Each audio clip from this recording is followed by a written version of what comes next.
Bonjour, dans cette séquence, on va voir deux propositions concernant d'abord la dérivée du composé de deux fonctions et puis de la fonction réciproque d'une fonction bijective. Alors, tout d'abord, la proposition 1 dit, si vous avez deux fonctions, la première f qui est dérivable sur une partie i de r, et puis g qui est dérivable sur j avec f de i est inclus dans j, alors g rond f est dérivable sur i, et l'expression de la dérivée de g rond f, c'est-à-dire g rond f', est égale à f' multiplié par g' rond f. Alors je donne tout de suite un exemple pour illustrer cette proposition. Alors j'ai la fonction h définie sur moins l'infini moins 1 union 1 plus l'infini par h de x est égal à ln de x moins 1 sur x plus 1. Et donc, bien sûr, cette fonction, comme on peut voir, elle est bien définie sur cet ensemble-là, que je vais appeler l'ensemble I. Et donc, on constate, ou bien on peut dire que H est égal à G rond F avec F, la fonction définie sur I vers R, qui a x associe x moins 1 sur x plus 1. Et puis G, la fonction définie sur 0 plus l'infini vers R, qui a x associe ln de x. Alors bien sûr, f est dérivable sur i, donc 0 plus l'infini, je peux l'appeler aussi j, et donc f est dérivable sur i, g est dérivable sur j, et puis on a aussi, quel que soit x appartenant à i, f de x, on peut le vérifier facilement, est strictement positif. C'est-à-dire, donc, i est inclus dans f de j. F de i, est inclus dans j. Et donc, on a vérifié toutes les conditions, et ça, c'est très important dans l'utilisation de ces propositions. Avant de déclarer ce résultat, il faut toujours vérifier les conditions préalables. Si l'une de ces conditions n'est pas vérifiée, eh bien, vous ne pouvez pas dire que la g rond f est dérivable, et vous ne pouvez pas utiliser cette expression non plus. Et donc là, il n'y a aucun problème, on a tout vérifié. Donc, la conclusion, g rond f, qui est égal à h, est dérivable sur i. Et bien sûr, pour calculer h' de x, il suffit d'utiliser cette expression-là. Et donc, je calcule d'abord f' de x. Ben, tout simplement, c'est une fonction homographique, et donc c'est simple de trouver la dérivée. Je vous donne juste le résultat, et je vous laisse le vérifier. 2 sur x plus 1 au carré. Et puis, g' de x est égal à 1 sur x. La dérivée de la fonction logarithmique, c'est 1 sur x. Et du coup, h' de x, quel que soit x appartenant à i, h' de x est égal à f' de x, c'est-à-dire 2 sur x plus 1 au carré, multiplié par la dérivée de g, mais appliquée à f. Donc, multiplié par 1 sur f de x. Et donc, ce qui nous donne égal à 2 sur x plus 1 au carré, multiplié par 1 sur x moins 1 sur x plus 1. Et puis soit h' de x est égal à 2 sur x plus 1, après simplification, facteur de x moins 1. Voilà comment on peut appliquer cette expression. Et vous voyez que la plupart des relations de dérivation, par exemple la dérivée de ln de u, la dérivée de exponentielle de u, la dérivée de sinus de u que j'avais donné, eh bien, sont tout simplement la conséquence immédiate de cette expression. Maintenant, on va passer à la proposition 2, la deuxième proposition. Et là, on va d'abord lire la proposition, et puis essayer de comprendre ce que ça veut dire, et puis voir un exemple d'application.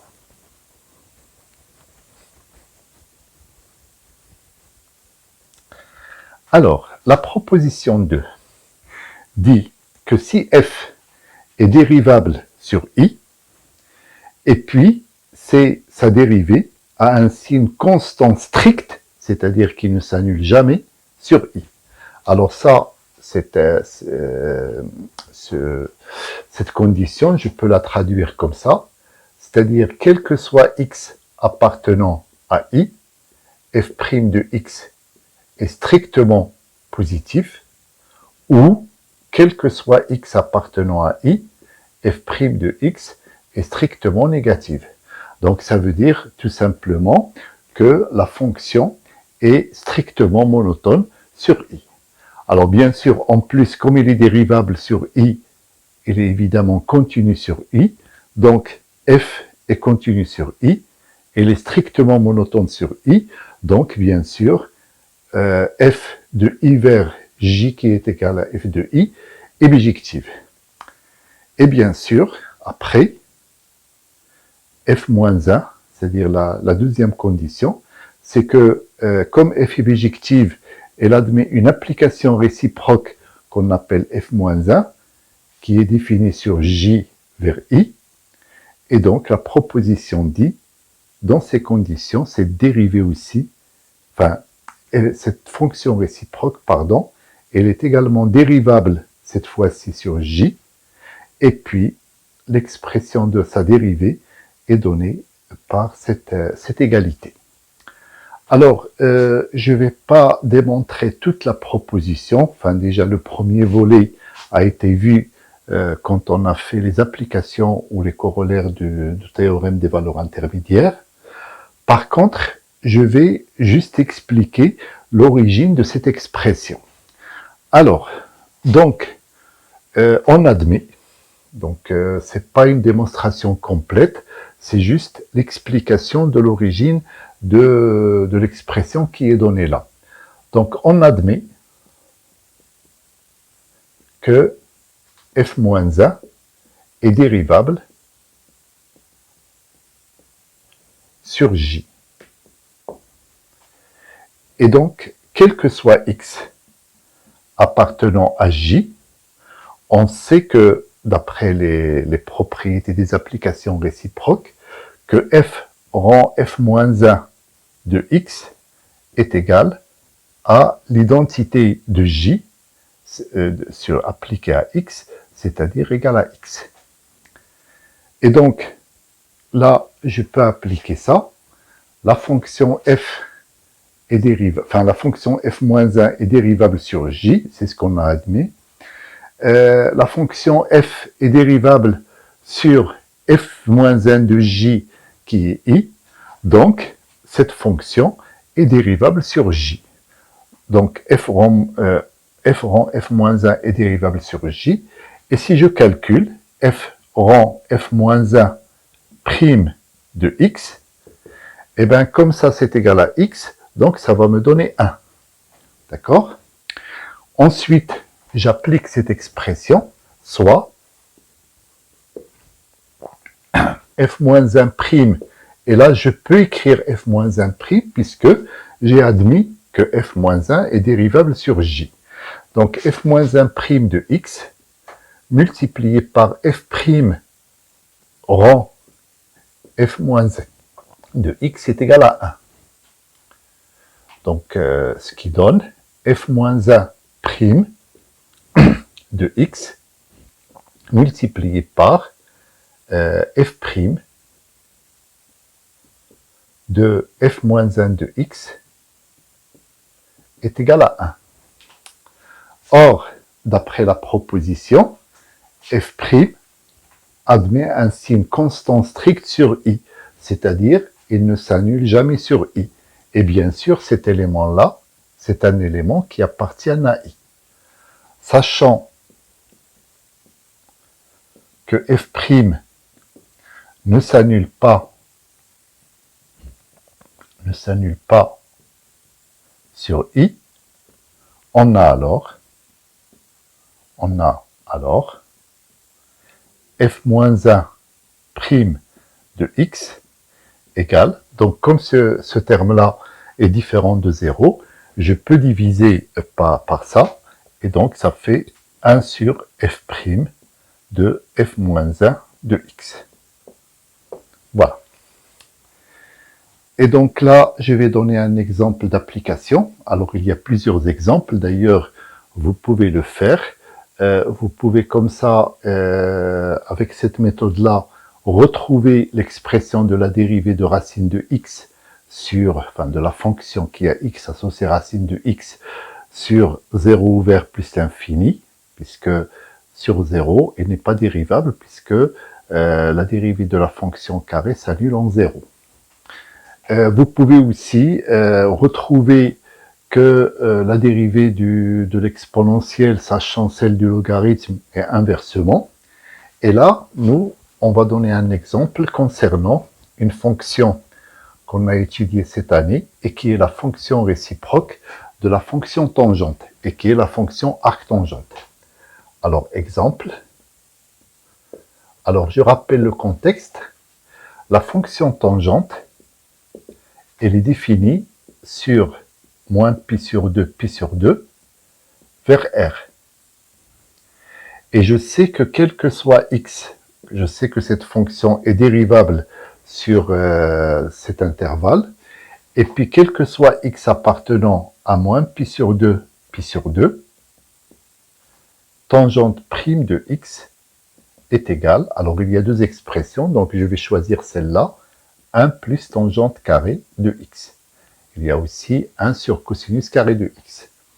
Mais là, je préfère cette expression, puisqu'il me montre déjà, tout de suite, que cette dérivée, elle est strictement positive sur moins pi sur 2, Donc là, quel que soit x appartenant à moins pi sur 2, tangente prime de x est strictement positive.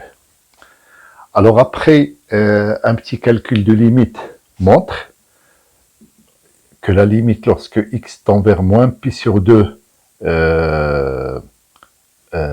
plus de tangente de x est égale à moins l'infini, et que la limite en pi sur 2, lorsque x tend vers pi sur 2 moins de tangente de x, est égale à plus l'infini.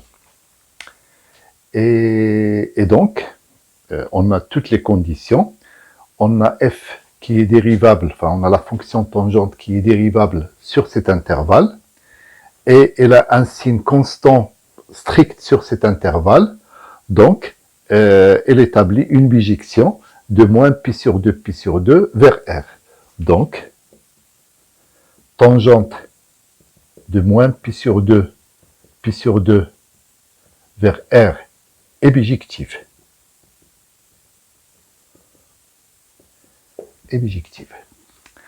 Alors ensuite, bien sûr, comme elle est bijective, elle admet une fonction réciproque. Donc la fonction réciproque de tangente,